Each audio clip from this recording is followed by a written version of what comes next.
देखिए, आप देख रहे हैं सारथी संस्कृत यूट्यूब चैनल और रमनीश शर्मा आप सभी का हार्दिक स्वागत करता हूं। और हम अध्ययन कर रहे हैं संस्कृत विषय का, और जो हमारा टॉपिक है वो है अनुवाद का।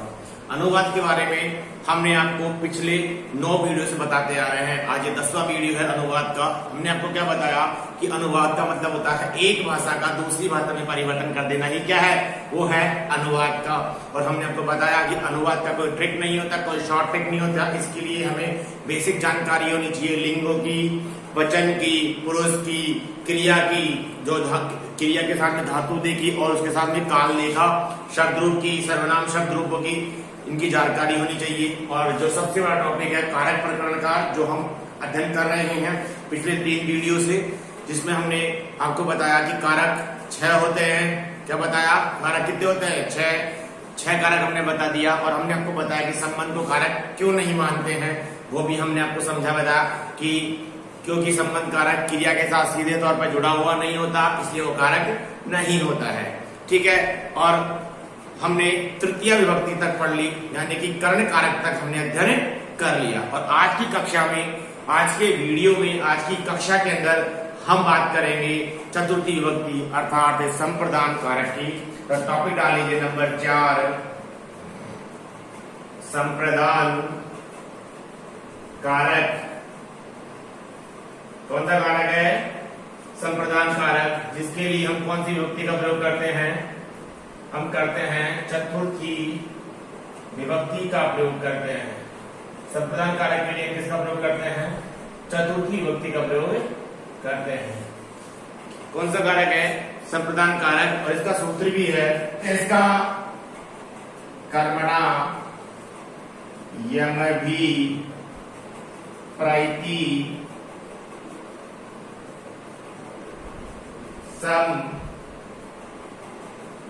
संप्रदानम। क्या लिखा हुआ? कर्मणा यमभी प्रैति संप्रदान है। तो कर्मणा का मतलब क्या होता है? सबसे पहले मैं बताता हूं, कर्म के द्वारा, कर्म द्वारा। यमवी का मतलब होता है जिसको, कर्म के द्वारा जिसको प्रैति खुश किया जाता है, खुश किया। सं का मतलब वह, संप्रदान का मतलब संप्रदान कारक। समझ में आ गया? क्या समझाया कि कर्मणा यमभी प्रैति संप्रदान है। कर्मणा का मतलब कर्म के द्वारा, यमभी प्रैति मतलब जिसको, यमभी का मतलब क्या होता है? जिसको, प्रैति का मतलब खुश, और सं का मतलब वह, संप्रदान। कहने का मतलब ये हुआ कि दान कर्म के द्वारा या कर्म के द्वारा देने की क्रिया में, कर्म के द्वारा देने की क्रिया में जिसको खुश किया जाता है ना, उसके क्या होती है? उसकी संप्रदान संज्ञा हो जाती है। और संप्रदान संज्ञा होते ही कौन सी विभक्ति हो जाएगी? संप्रदान संज्ञा होते ही नंबर 4 वाली विभक्ति, चतुर्थ विभक्ति हो जाती है। ठीक है। इसकी डेफिनेशन लिखिए। डेफिनेशन देखिए इसकी।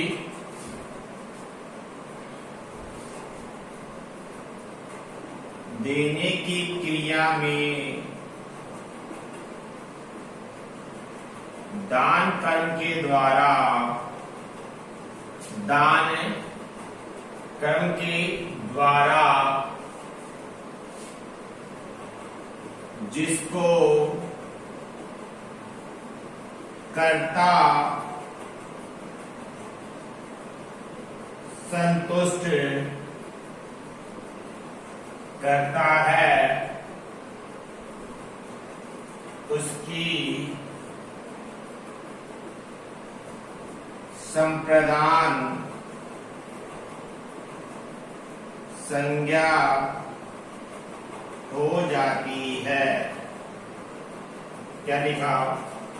कि देने की क्रिया में, सॉरी यहां पे क्रिया, देने की क्रिया में दान कर्म के द्वारा, क्या लिखा? देने की क्रिया में दान कर्म के द्वारा जिसको कर्ता क्या करेगा? संतुष्ट करेगा या खुश करेगा या प्रसन्न करेगा, उसकी क्या हो जाती है? संप्रदान संज्ञा हो जाती है। और संप्रदान संज्ञा होते हैं, इसकी क्या हो जाएगी, अपने आप ही चतुर्थी हो जाएगी ना, क्योंकि संप्रदान कारक में कौन सी विभक्ति होती है, संप्रदान कारक में होती है चतुर्थी विभक्ति। आया समझ में? क्या बताया कि देने की क्रिया में दान कर्म के द्वारा जिसको संतुष्ट किया जाएगा या खुश किया जाएगा कर्ता के द्वारा, उसकी चतुर्थी विभक्ति या संप्रदान संज्ञा हो जाएगी। एग्जाम्पल देखिए, पहली बात, चतुर्थी विभक्ति के लिए किस प्रकार रूप चलते हैं, राम शब्द के और रमा शब्द के, वो इधर लिख देता हूं मैं, चलेगा रामाय, द्वितीय में वही रामाभ्याम बनेगा जो तृतीय वाला बना था, और चतुर्थी में बनेगा रामीभ्य बहुवचन, चतुर्थी बहुवचन में क्या बनेगा, रामीभ्य, और इसमें बनेगा स्त्रीलिंग में रमायई, दूसरा रूप बनेगा द्विवचन का रमाभ्याम, और इधर बनेगा रमाभ्य। तो चतुर्थी बहुवचन है, ये एक वचन का, ये द्विवचन का, ये बहुवचन का, ठीक है। इस प्रकार रूप बनेंगे, ये पुल्लिंग के साथ में और ये स्त्रीलिंग के साथ में। एक एक सेंटेंस देखते हैं। देखिए, सबसे पहले मैंने लिखा राजा भिखारी को वस्त्र देता है। क्या लिखा, राजा भिखारी को वस्त्र देता है, ये सेंटेंस मैंने लिखा। तो अब देखो, दान कर्म के द्वारा किसको खुश किया जा रहा है, भिखारी को खुश किया जा रहा है, राजा भिखारी को वस्त्र देता है। अब देने की क्रिया में क्या चाहा गया, वस्त्र को चाहा गया, तो यहाँ पे खुश किसको किया जा रहा है, मेरा संतुष्ट, भिखारी को संतुष्ट किया जा रहा है ना, कर्म के द्वारा, ठीक है। वस्त्र क्या है यहाँ पे, कर्म संज्ञा है, कर्म संज्ञा है ना यहाँ पे, ठीक है, कोई दिक्कत। और वस्त्र को देकर किसको खुश किया जा रहा है, भिखारी को किया जा रहा है, कि देने की क्रिया में कर्म के द्वारा किसको खुश किया जा रहा है, जिसको खुश किया जाएगा उसकी क्या हो जाएगी, चतुर्थी हो जाएगी। और भिखारी के लिए एक शब्द आता है संस्कृत भाषा में, वो आता है भिक्षुक है। क्या शब्द आता है, भिक्षुक है, ठीक है। राजा के लिए राजा एज इट इज लिख सकते हैं, और राजा के लिए एक शब्द और आता है, वो है नृप है। एक शब्द तो नृप आता है, और राजा भी हम एज इट इज लिख सकते हैं। तो मैंने बोला यहाँ पे नृप है, ठीक है। राजा में तो प्रथमा हो गई, क्योंकि क्या बताया, कर्ता संतुष्ट करता है, देने की कर्म क्रिया के द्वारा जिसको कर्ता संतुष्ट करता है। तो संतुष्ट कौन कर रहा है, कर्ता कर रहा है, और किसको कर रहा है, भिखारी को कर रहा है, ठीक है। तो भिखारी की चतुर्थी वही जोड़ा देंगे, भिक्षुक, और देखो राम के आगे क्या मिला हुआ है, आय, तो इसके आगे आय लगा देंगे, आगे माता और ये जोड़ देंगे, तो क्या हो जाएगा, भिक्षुक आय। अब देने की क्रिया में किसको चाहा, उसमें द्वितीय हो जाएगी वस्त्रम, ठीक है। और क्रिया का निर्धारण नृप है के द्वारा हो जाएगा, तो क्या हो जाएगा, ददाती, क्या हो जाएगा, ददाती। क्या सेंटेंस बना, नृप है, भिक्षुकाय, वस्त्र में ददाती, कि राजा भिखारी को क्या देता है, वस्त्र देता है, ठीक है। कि देने की क्रिया में किसको चाहा गया, देने की क्रिया में kiसको संतुष्ट किया गया, किसको संतुष्ट किया गया, भिखारी को, तो उसकी क्या हो जाएगी, चतुर्थी हो जाएगी। अध्यापक छात्र को पुस्तक देता है। ये बना कि अध्यापक छात्र को पुस्तक देता है। अब देने वाला कौन है, अध्यापक, और पुस्तक कर्म के द्वारा किसको खुश किया जा रहा है, छात्र को। तो जिसको खुश किया जाएगा उसकी क्या हो जाएगी, चतुर्थी हो जाएगी। जिसको खुश किया जाएगा उसकी क्या हो जाएगी, चतुर्थी। तो छात्र की क्या हो जाएगी, चतुर्थी हो जाएगी। तो सेंटेंस में बनेगा, देखो, अध्यापक है, ठीक है, छात्र की चतुर्थी, अकारांत पुल्लिंग शब्द है, छात्र क्या है, आ की मात्रा और ये जोड़ दो, छात्रा है, पुस्तक में प्रथमा, दूसरी द्वितीय हो जाएगी, तो पुस्तकम, ठीक है। और अध्यापक में प्रथमा है, तो प्रथमा के अनुसार क्रिया का निर्धारण ददाती, ठीक है, क्या बन गया?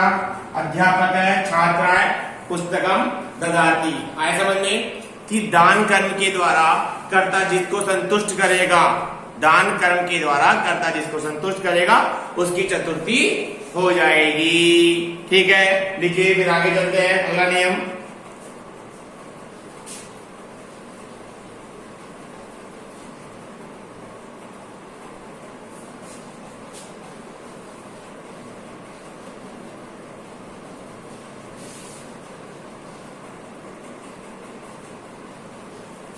चलिए एक लिखिए। अगला जो सूत्र है इसका वो है रुच्यार्थानाम प्रीयमाणः। रुच्यार्थानाम प्रीयमाणः, ये सूत्र है कि रुच्य अर्थानाम मतलब हो गया रुचि प्लस अर्थानाम। जब बनाया रुचि प्लस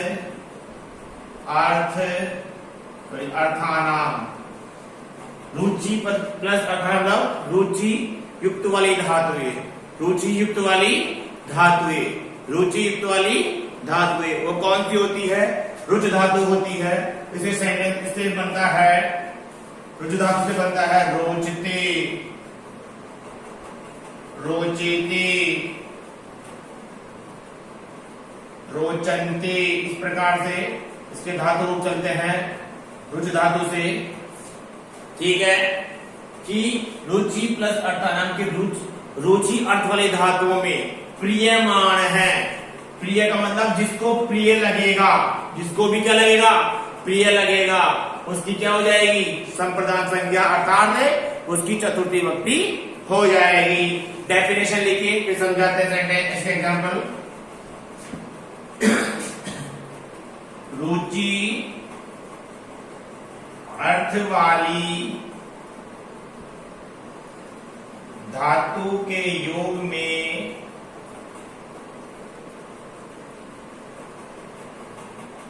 जिसको रुचिकर लगता है उसकी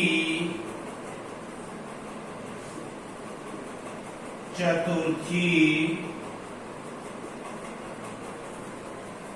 विभक्ति हो जाती है। उसकी क्या हो जाती है? उसकी चतुर्थी विभक्ति हो जाती है। क्या बताया कि रुचि अर्थ वाली धातु के योग में जिसको रुचिकर लगता है, कि जिसको भी रुचिकर लगेगा उसकी क्या हो जाएगी? उसकी चतुर्थी विभक्ति हो जाएगी। सेंटेंस देखिए, मैंने कहा राम को खीर अच्छी लगती है।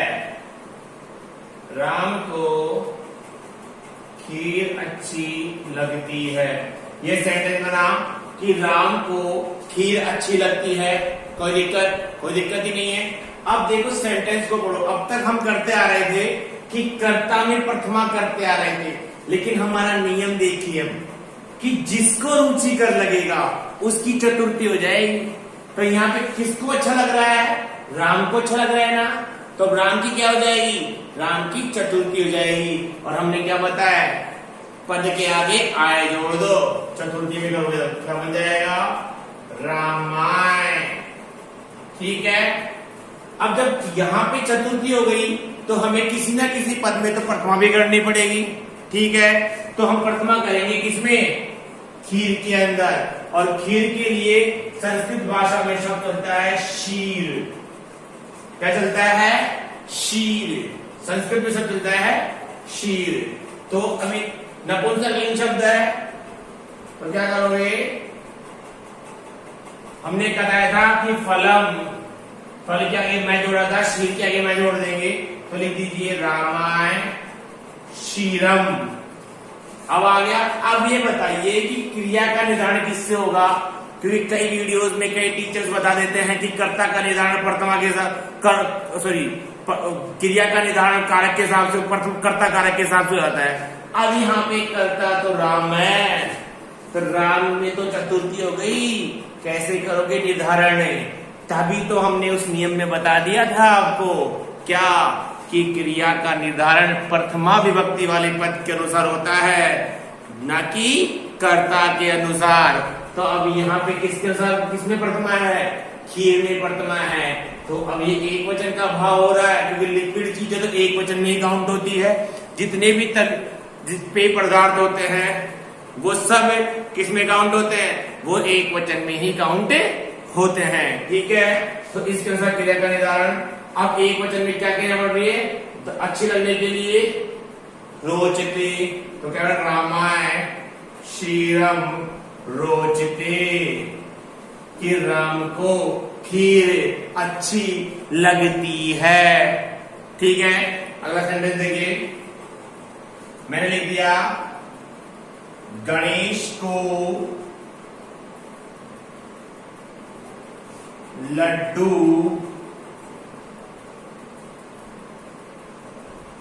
अच्छे लगते हैं। ठीक है, अब जिसको अच्छे लग रहे हैं उसकी चतुर्थी, तो गणेश के आगे आय जोड़ दो, चतुर्थी हो जाएगी गणेशाय। क्या जोड़ दिया? गणेशाय। ठीक है, लड्डू, लड्डू के लिए कौन सा शब्द आता है संस्कृत भाषा में? मोदक।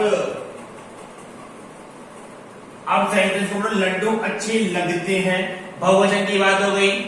ठीक है, तो अब मोदक नपुंसकलिंग शब्द है, तो मोदकम, मोदके, मोदकानी नपुंसकलिंग हो जाएगा, तो क्या बन जाएगा? मोदकानी। बहुवचन बना दिया एक वचन में, सॉरी प्रथम पुरुष में, गणेशाय मोदकानी, और अच्छे लगने के लिए। अब क्रिया का निर्धारण कैसे करोगे?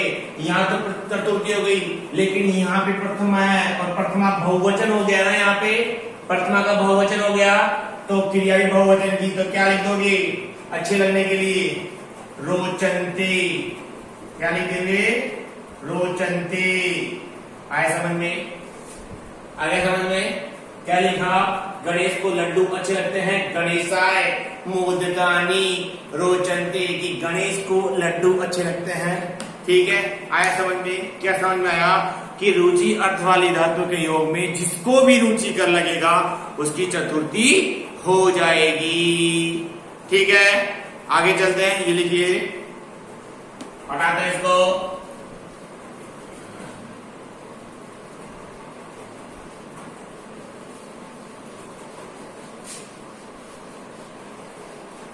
देखिए, तृतीया में बात कर रहे थे, इसमें धातु के रूप में बात करेंगे। तृतीया उसमें बात करी थी,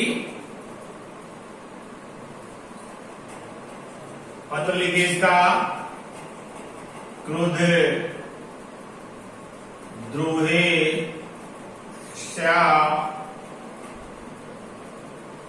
सुयार्थानाम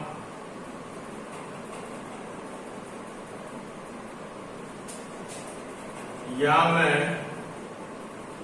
प्रति ओपह। ये सूत्र है इसका कि क्रोध द्रोहे ईर्ष्य असूयार्थानाम यम प्रतीकोप है। ठीक है, विच्छेद करते हैं इसको। क्रोध, क्रोध का मतलब होता है क्रोध करना। क्रोध का मतलब क्या होता है? क्रोध करना, गुस्सा करना। ठीक है, द्रोह का मतलब होता है विद्रोह करना। क्या होता है? विद्रोह करना। ठीक है, और है द्रोह हो गया और एक ही बात लगी, तो यह हो जाता है ईर्ष्या। ईर्ष्या का मतलब होता है ईर्ष्या करना। क्या होता है? ईर्ष्या करना। और आप मिलाओ ईर्ष्या में असूय। क्या हो जाएगा? असूय। असूय का मतलब होता है निंदा करना। क्या होता है? निंदा करना। क्या मतलब कि क्रोध करना, द्रोह करना, ईर्ष्या करना और निंदा करना। ठीक है, यम का मतलब जिसके प्रति, कोप का मतलब दिखाया जाए, गुस्सा दिखाया जाए। कि जिसके प्रति ये चीजें दिखाई जाती है, कौन कौन सी? कहने का मतलब जिससे क्रोध किया जाता है, जिससे विद्रोह किया जाता है, और जिससे ईर्ष्या की जाती है, और जिससे निंदा की जाती है, अर्थात जिसकी निंदा की जाती है, निंदा मतलब बुराई करना, तो उसकी क्या हो जाती है? उसकी चतुर्थी विभक्ति यानी कि संप्रदान संज्ञा हो जाती है। इसकी परिभाषा लिखते हैं, चले परिभाषा लिख लीजिए। इन सभी ये धातुएं हैं, इन सभी धातुओं के योग में जिससे क्रोध, विद्रोह, ईर्ष्या तथा जिसकी निंदा की जाती है उसकी चतुर्थी विभक्ति हो जाती है। आगे समझ में क्या लिखा कि इन सभी धातुओं के योग में जिससे क्रोध हो, अर्थात जिससे क्रोध किया जाएगा, जिसका विद्रोह किया जाएगा, जिससे ईर्ष्या की जाएगी तथा जिसकी निंदा की जाएगी, उसकी क्या हो जाएगी? उसकी चतुर्थी विभक्ति हो जाएगी। ठीक है, एक एक एग्जाम्पल लिखते हैं। ठीक है, सबसे पहले क्रोध धातु वाले, क्रोध, क्रोध का मतलब होता है क्रोध करना। जिस पर क्रोध होगा उसकी क्या हो जाएगी? जिसपे क्रोध होगा उसकी हो जाएगी। सबसे पहले लिखते हैं धातु कैसे बनेगी इसकी। मैं यहाँ बताता हूँ, एक वचन का लिखता हूं मैं, क्रोध्यति। जैसे अभी जितनी भी धातु चल रही है, पठती, पठत, पठंती, वैसे क्रोध्यति, क्रोध्यतः, क्रोध्यन्ति, उसी प्रकार इसकी धातु चलेगी। ठीक है, इसी प्रकार और आगे आप बना लेगा ना। जैसे पढ़ती, पठत, पठंती, पढ़सी, पठत, पठत, पठामी, पठाओ, पठाओ, वैसे क्रुध्यति, क्रुध्यत, क्रुध्यन्ति, क्रुध्यसि, क्रुध्यत, क्रुध्यत, क्रुध्यामि, क्रुध्यावह, क्रुध्यावह, उसी प्रकार इसकी बन जाएगी। एक एक सेंटेंस देखते हैं। सबसे पहले क्रुद्ध धातु के देखते हैं। देखिए मैंने किया अध्यापक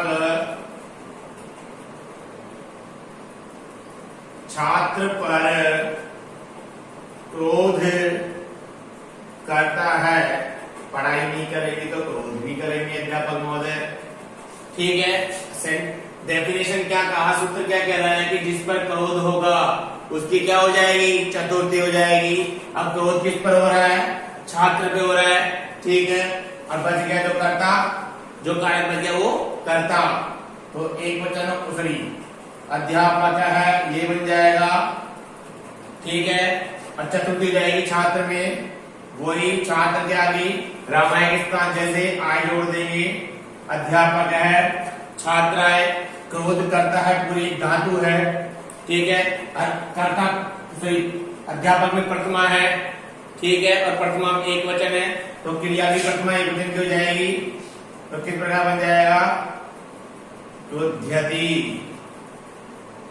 क्रोध्यति तो है प्रथमा एक वचन में कि अध्यापक है, छात्र है, क्रोध्यति, अध्यापक छात्र पर क्रोध करता है। ठीक है, एक और सेंटेंस देखिए आगे वाला। मैंने लिखा दुर्योधन पांडवों पर क्रोध करता है। क्या करता है? दुर्योधन पांडवों पर क्रोध कर रहा है। अब किस पे क्रोध हो रहा है? पांडवों पर हो गया। अब पांडव एक तो था नहीं, पांडव तो पूरे 5 थे, और 5 होते वाक्य किस में चल जाएगा? बहुवचन में चला जाएगा पद। तो देखिए, लेकिन प्रथमा में तो एक वचन ही होगा, तो दुर्योधन अकेला था। तो बना लीजिए दुर्योधन है। अब इसका बना देंगे बहुवचन, शब्द के आगे एभ्य लगा दिया तो पांडव के आगे एभ्य जोड़ देंगे, पांडवेभ्य है, ठीक है। और यहाँ बहुवचन हो गया तो क्रिया को कोई मतलब ही नहीं, क्योंकि इसमें तो चतुर्थी है, हमें दुर्योधन के हिसाब से क्या लेनी है, तो वही आ जाएगा क्रुध्यति, ठीक है। क्या बन गया कि दुर्योधन पांडवों पर क्रोध करता है, दुर्योधन है पांडवेभ्य क्रुध्यति, ठीक है।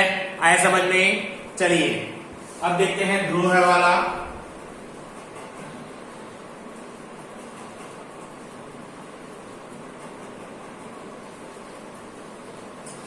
द्रोह वाला देंगे, विद्रोह करना,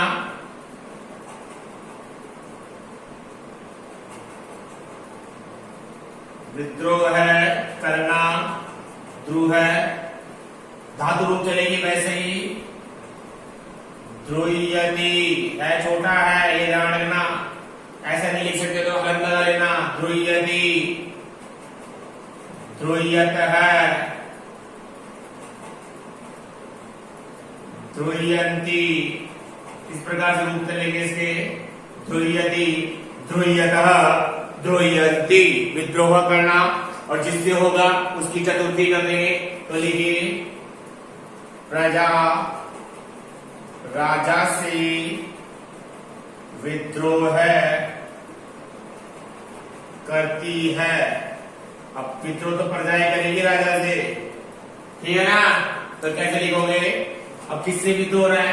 राजा से हो रहा है। कौन कर रही है? प्रजा कर रही है। अब प्रजा को एक तो है नहीं, प्रजा तो बहुत सारी है, तो हम इसको बहुवचन में लेके जाएंगे। और प्रजा है आकारांत शब्द है तो रमा की तरह लेगा, तो कैसे बनता है रमा शब्द? रमा, रमी, रमाहा, तो क्या बनेगा? रमाहा जैसे प्रजाहा, ठीक है। अब राजा चतुर्थी हो जाएगा, और राजा के लिए हमने दो शब्द बताया था, एक तो नृप बताया था और एक राजा बताया था, दोनों सही है। अगर नृप से बनाएंगे चतुर्थी एक वचन है तो नृपाय बन जाएगा, जो भी आपकी फीलिंग्स हो। और राजा से बनाएंगे तो क्या बन जाएगा? राज्ञी, क्या बन जाएगा? राज्ञी, ठीक है। जो भी आपकी इच्छा हो आप लिख सकते हैं, दोनों सेंटेंस दोनों पद सही मान जाएंगे, निर्पाय भी और राज्ञी भी। मैंने दिया निर्पाय, ठीक है, प्रज्ञा, निर्पाय। और अब इसी के अनुसार क्रिया का निर्धारण, ठीक है, प्रजा के अनुसार, प्रजा में बहुवचन है तो द्रोह्यन्ति भी बहुवचन का ही हो जाएगा, तो लिख दीजिए द्रोह्यन्ति प्रजा, निर्पाय, द्रोह्यन्ति प्रजा राजा से विद्रोह करती है, ठीक है। अगला सेंटेंस देखिए, छात्र अध्यापकों से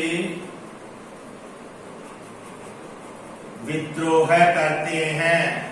विद्यालय में कर मतलब सिर्फ सेंटेंस के लिए ये अध्यापक चामटी लाएगा लंबी सारी, ठीक है। विद्रोह करते हैं, ठीक है, ये बना तो क्या हो जाएगा? छात्र का मतलब प्रथमा हो जाएगी, अध्यापकों का चतुर्थी, क्योंकि विद्रोह हो रहा है। अब करते हैं तो प्रथमा में बहुवचन हो जाएगा, तो ये पूरा सेंटेंस ही बहुवचन का है। तो क्या बन जाएगा? छात्र से, ओ सॉरी यहाँ नहीं है, प्रथमा चलेगा, तो राम है रामौ रामहा, तो वैसे छात्र है छात्रौ छात्राः, क्या बनेगा? छात्राः, ठीक है।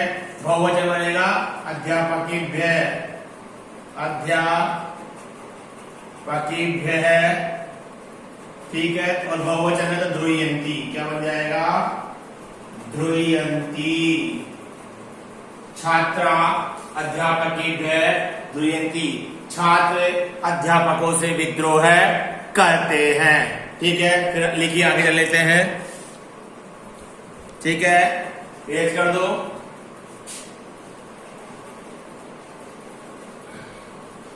ईर्ष्या वाला देखेंगे अब, ईर्ष्या धातु है ईर्ष्या, सॉरी, ईर्ष्या करना, जिससे ईर्ष्या की जाएगी, इसकी चतुर्थी कैसे बनेगा? ये ईर्ष्यति, ईर्ष्यतः ईर्ष्यन्ति। इस प्रकार से रूप बनेंगे। सेंटेंस बनाता हूं, देखिए एक एक लिख दिया। सीता गीता से ईर्ष्या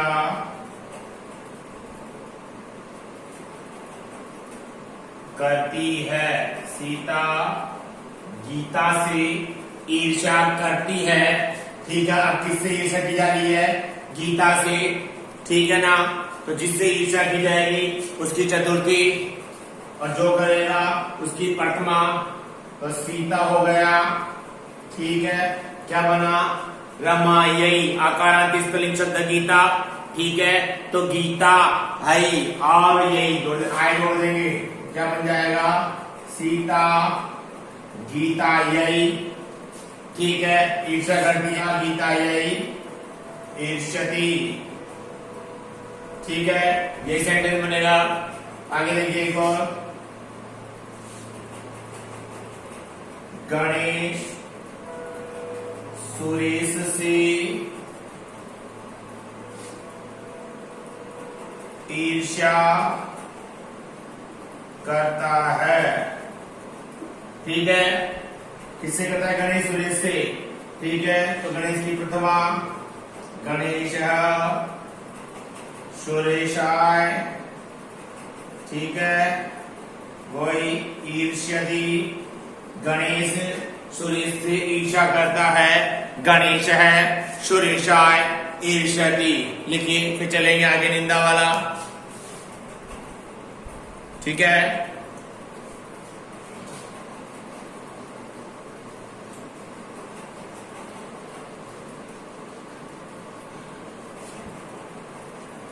असूय,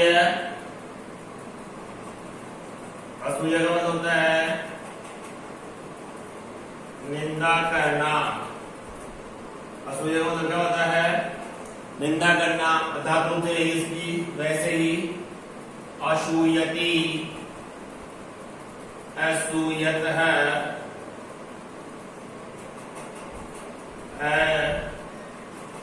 असूयन्ति, असूयति, असूयतः और असूयन्ति।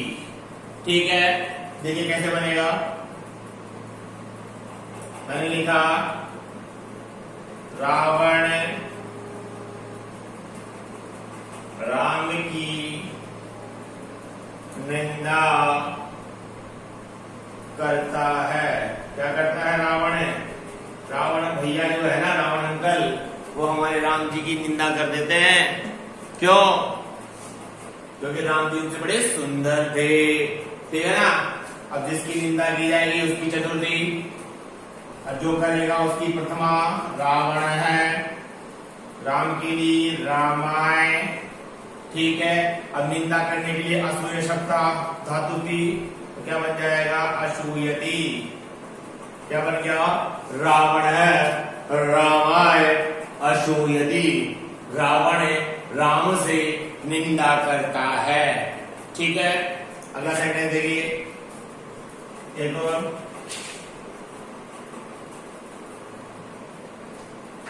ठीक है ना, आगे देखिए।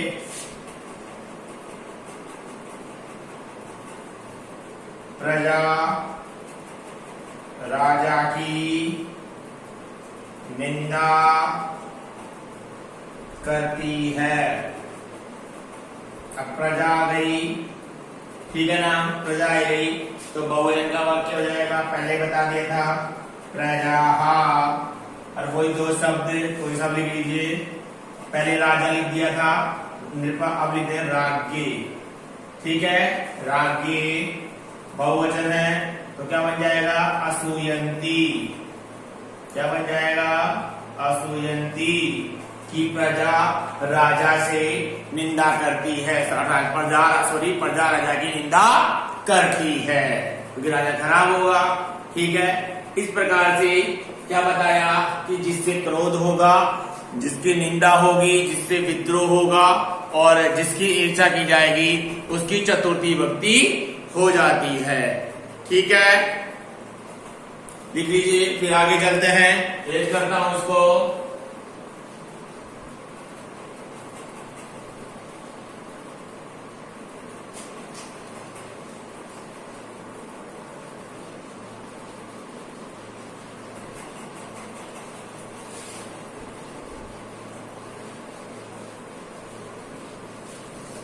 अब देखिए अगला सूत्र है नमः स्वस्ति स्वाहा स्वधा अलम वषड योगाच्च। अगला सूत्र है ये वाला कि नमः स्वस्ति स्वाहा स्वधा अलम वषड योगाच्च। कि नमः स्वस्ति स्वाहा ये सूत्र है। इस सूत्र में मैं आपको बता दूं कि नमः का मतलब होता है नमस्कार करना। नमः का मतलब क्या होता है? नमस्कार करना। ठीक है। स्वस्ति का मतलब होता है कल्याण होना। स्वस्ति का मतलब क्या होता है? कल्याण होना। ठीक है। और स्वाहा का मतलब तो आप समझ गए होंगे, सबके घर में धार्मिक कार्य होते हैं, हवन होता है, तब पंडित जी कहते हैं स्वाहा स्वाहा, इस प्रकार पंडित जी करते हैं ना। उसके योग में स्वधा, स्वधा भी स्वाहाई होता है, इसका पर्यायवाची है ये। ठीक है, इसका पर्यायवाची है तो दोनों को लिख लो स्वाहा, एक दूसरे के पर्यायवाची है। फिर आया अलम, ऐसे बोला है अलम। पिछले वीडियो में बता दिया था अलम के दो अर्थ। ठीक है, पिछले वीडियो में बता दिया था अलम के दो अर्थ। एक तो मना करना निषेधात्मक, तो तृतीय हो गई, और पर्याप्ति हो गई तो चतुर्थी। और एक होता है वषट। क्या होता है? वषट। इसका मतलब भी स्वाहाई होता है। ठीक है, कहने का मतलब ये हुआ कि स्वाहा, स्वधा और वषट इन तीनों का मतलब स्वाहाई होता है, पहली बात। दूसरी बात, नमः नमस्कार करना, स्वस्ति कल्याण होना। और अलम के बारे में कल जानकारी दे दी गई थी पिछले वीडियो में कि दो अर्थ होते हैं, मना करने के लिए तृतीया और पर्याप्ति के लिए चतुर्थी का प्रयोग होगा। अब देखिए, लिखिए कि इन सभी के योग में, इन सभी पदों के योग में जिसको नमस्कार किया जाएगा, जिसके लिए जिसका कल्याण होगा, जिसको स्वाहा होगा और जिसके लिए प्राप्ति का भाव होगा, उसकी चतुर्थी विभक्ति हो जाएगी। लिख लीजिए, इन सभी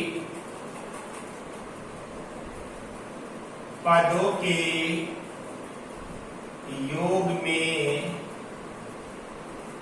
जिसको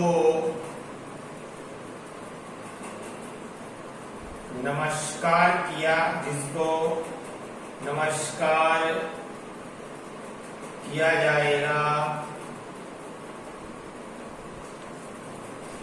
जिसका कल्याण होगा, जिसका कल्याण होगा,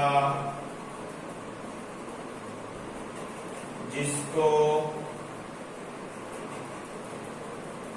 स्वाहा होगा तथा जिसके लिए पर्याप्ति का भाव होगा,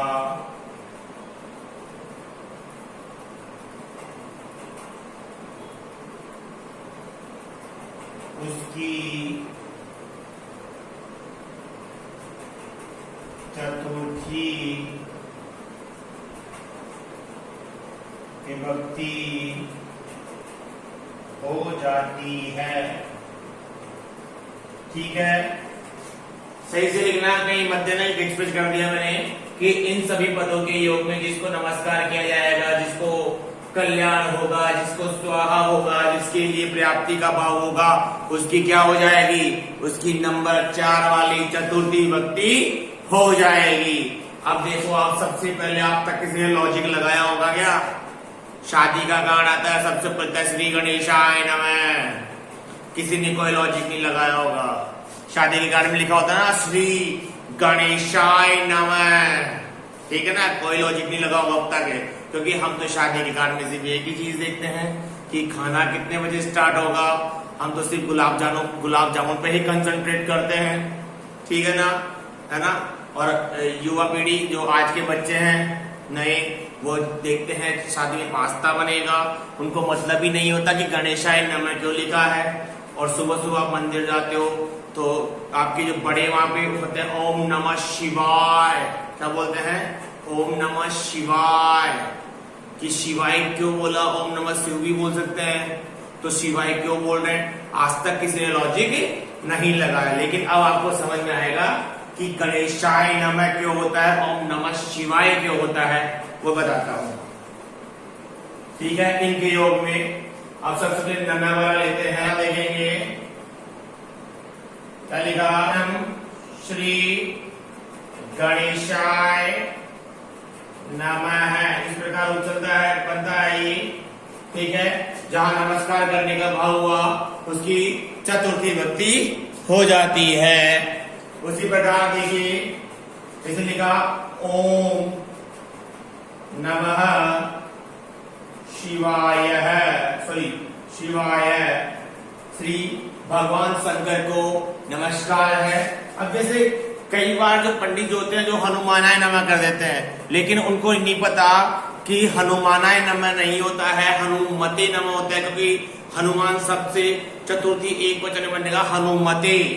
तो कैसे लिखोगे? श्री हनुमते नमः। वैसे ही पंडित जी को बोल देते हैं पित्राय नमः, पित्राय नहीं होता है, क्या होता है? श्री पितृ, पिता शब्द से बनता है पितृ, चतुर्थी एक वचन में श्री पितृ नमः, इस प्रकार बनता है ये। अब इस स्पेलिंग का ले लिए, जैसे लिख दिया दुर्गा माता को नमस्कार है, श्री दुर्गाय नमः, इसी प्रकार चलेगा, ठीक है? अब सरस्वती की बात करें, नदी का चलेगा ये, श्री सरस्वत्याय नमः। इस प्रकार जो नमः के रूप है वो चलेंगे कि जिसको नमस्कार किया जाएगा उसकी चतुर्थी विभक्ति हो जाती है। लिखिए, फिर आगे चलते हैं। स्वस्ति वाला मैं लिखता हूं कि जिससे कल्याण होगा, जिसका कल्याण होगा, ठीक है? तो देखिए कल्याण कैसे करेंगे? हमें क्या? प्रजा का कल्याण हो, प्रजा का कल्याण हो। अब जिसका कल्याण होगा उसकी चतुर्थी हो जाएगी। अब प्रजा सब कैसे बनेगा? रमा की तरह चतुर्थी एक वचन में, तो क्या बन जाएगा? प्रजाभ्य है, क्योंकि राजा तो यही चाहता है ना उसकी प्रजा का कल्याण हो। प्रजाभ्य है स्वस्ति, प्रजा का कल्याण हो। वैसे ही मैंने दिया कि छात्रों का कल्याण हो, छात्रों का कल्याण हो, ये लिख दिया। जब ये लिखेंगे तो छात्रों का ये बहुवचन है, तो रामीभ्य बना, तो क्या बनेगा? छात्रीभ्य है स्वस्ति, छात्रों का कल्याण हो। आए समझ में कि जिसका भी कल्याण होगा और जिसको नमस्कार होगा उसकी चतुर्थी विभक्ति हो जाती है। लिखिए, फिर आगे चलते हैं स्वाहा की तरफ। अब देखिए, स्वाहा, स्वधा और वसट को हम एक साथ ही पढ़ेंगे, ठीक? अब लिखिए, तीनों को एक साथ ही पढ़ेंगे हम। स्वाहा, स्वधा और अलम, इन तीनों को एक साथ ही, अलम में वसट, इन तीनों को एक साथ पढ़ेंगे, क्योंकि इन तीनों का एक ही हमने बताया था क्या होता है? स्वाहा, ठीक है? और अलग को अलग से देखेंगे, ठीक है? तो मैंने दिया, सबसे पहले एक भगवान को स्वाहा किया जाता है, क्योंकि हवन में जब अनुष्ठान होता है तब भगवान सबसे पहले अग्नि भगवान को क्या जाता है, तो अग्नि सबसे बनता है अग्नई, द्वितीय सॉरी चतुर्थी एक वचन में शब्द बनता है उससे अग्नई स्वाहा। ठीक है, वैसे ही अगला मैंने लिख दिया पवन देव को स्वाहा, पवनाय स्वाहा। ठीक है, जैसे जल को स्वाहा करेंगे, जल के लिए वरुण देवता का प्रयोग होता है, तो वरुण से वरुणाय बन जाएगा, वरुणाय स्वाहा। ठीक है, ये तो हो गए स्वाहा वाले। अब स्वधा वाले भी देखते हैं। जैसे लिख दिया मैंने इंद्र के लिए, लिख दिया इंद्र भगवान के लिए इंद्राय स्वधा। ठीक है, वैसे लिख दिया मैंने आगे पित्रा सॉरी पित्रा बनेगा क्या बनेगा, पितृभ्य, पितृभ्य स्वधा। पितृ देवता होते हैं ना घर के अंदर, जो हमारे पूर्वज होते हैं उनके लिए। और वशट शब्द है, ठीक है, उसके लिए लिखते हैं। देखिए वशट के लिए मैंने लिख दिया प्रजा,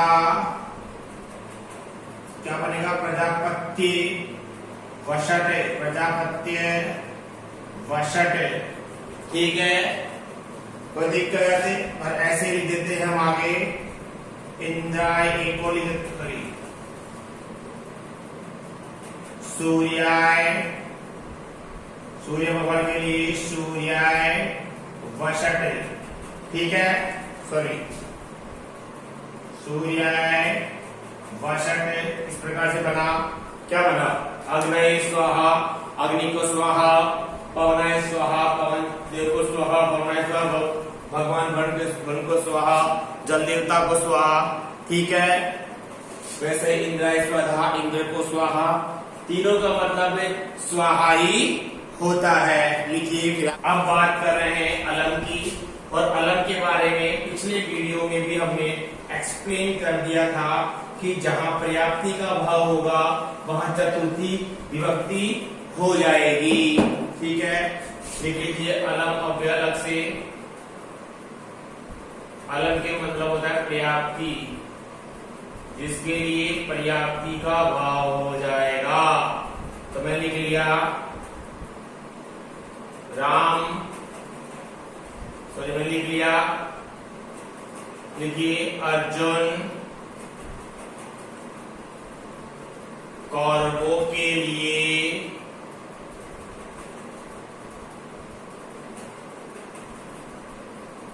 पर्याप्त है। क्या लिखा, अर्जुन कौरवों के लिए पर्याप्त है। ठीक है, अब जिसके लिए पर्याप्ति होगी उसकी चतुर्थी अर्जुन में हो जाएगी। प्रथमा जो पर्याप्त होगा तो अर्जुन में तो कर देंगे प्रथमा। क्या लिखा, अर्जुन है। ठीक है, अब कौरवों, अब कौरव एक तो थे नहीं, कौरव थे पूरे कितने कितने थे, 100 कौरव थे, तो बहुवचन हो जाएगा।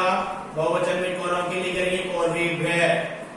क्या लिखेंगे, अर्जुन है, कौरवीभ्य है। ठीक है, और पर्याप्ति के लिए किस अव्यय का प्रयोग करेंगे, अलम का। अलम का प्रयोग करेंगे तो क्या लिख देंगे, अलम। ठीक है, सेंटेंस खत्म यहीं पे कि अर्जुन है, कौरवीभ्य अलम, कि अर्जुन कौरवों के लिए पर्याप्त है। एज इट इज लिखेंगे आगे, लिख दिया राजा शत्रु के लिए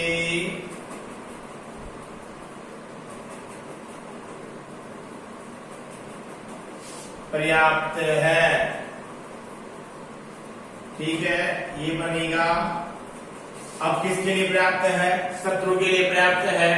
और कौन पर्याप्त है, राजा, तो एज इट इज बनेगा राजा। ठीक है, तो क्या बनेगा, एक वचन के लिए सत्रवे। क्या बनेगा, सत्रवे, राजा सत्रवे अलम, ये सेंटेंस बनेगा। ठीक है, आया समझ में।